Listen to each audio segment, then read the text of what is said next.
In today's video, we'll look into a scenario in which I remake the world's borders. Not like fixing the borders, except I resell the borders and I redraw them. So let's start in North America. Maybe there should be a Cascadia.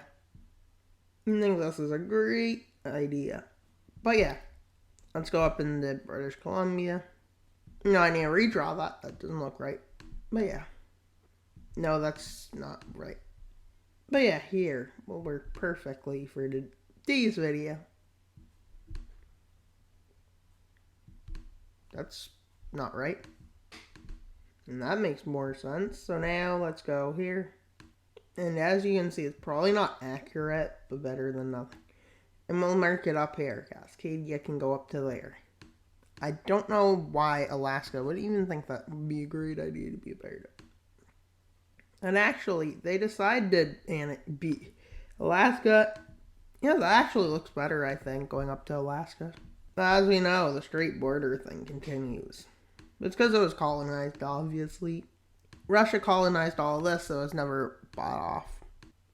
America never beat Mexico, but yeah. So we can see California exists. And Texas exists. But we'll still have America exist. Cascadia must have been, Oregon must have expanded into Canada, I guess. But unfortunately, for this U.S., during the War of 1812, New England left. And unfortunately for Canada, New England expanded into them, kinda. No, that doesn't work. I would rather say that as much as that seems like a good idea, I think a better idea would be expanded like that. But in this timeline, Quebec gained its independence from Canada, meaning Canada split in two, which ultimately led to Maritime Atlantic Canada Federation between Newfoundland, Nova Scotia, and New Brunswick. The Americans still won the Civil War. And then in the North, the North was never colonized, so it became a country. Don't know what it would be called. That's Englishified, whatever it's called, into the Northern Federation. As we know, culturally, this area is different than Canada. So yeah, that works. Mexico manages to expand a bit. Central America exists. Yucatan is independent. All the Caribbean unifies. And there's a Grand Columbia-like nation up here, known as Grand Columbia. And then let's see what Chile does in this. Yep, we're still going to have a Chile. And they go out through Brazil. No, Peru. And then there's Peru, Bolivia, which has weird borders. And then there's a ginormous Paraguay, because there is. It even hits the coast. And as you can see, there's Argentina and there's Brazil.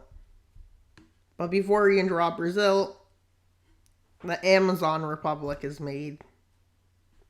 But the Portuguese still held part of Brazil. They managed to hold on to that. Get it? Straight lines. And then let's make Iberia a country. Let's make the Papal States independent again. That can be Naples. Then the rest can be Italy. This is Italy. And then this is probably France. France has different borders. Let's do this differently. Let's say that's mountains. A river, lanes. They're trying to make it more defensible, let's say. And then this is Germany. Meanwhile, Poland be like, I think we should do the Polish-Lithuanian Commonwealth. And it should expand like this. This could be Hungary. It's weird borders. It's almost like if France and Germany negotiated Europe. I mean, do I really like this German borders? No. Do I want to make a Nordic Confederation? Yes. Should I extend them into Russia? I think so. Not only do they have Denmark, they also in a war ended up getting this from Russia. Or did it just stay the Kalmar Union? With Ukraine gaining independence, after what looks to be a conflict with Russia, although Russia did pretty good on this in the south, it appears. Then it appears they had some kind of conflict with the Qing dynasty, and they somehow lost it. So they ended up looking like this. Ended up, because of this conflict I'm talking about, had to give up this much to Siberian Republic. Though it does look like. But in the war, the Ottoman Empire never really fully fell apart. But Greece did end up getting its independence. Serbia did too. Romania. And Bulgaria. But they managed to hold on to the rest of Europe they have. And they also managed to hold on to parts of Egypt and Italy. But due to a war with Britain, not war with Britain, but due to British demands, they eventually had to give up claims to some of their lands. So the British could colonize, but their colonies at this point probably are gone. But the Ottoman Empire managed to stay stable till the modern era. Somehow, don't ask me how, but somehow. Though they did lose lands to the Arabia. And to Iran, they lost land. And then Oman manages to continue being this. You still look like that. And Oman shall extend over here. With Ethiopia never having any colonial problems.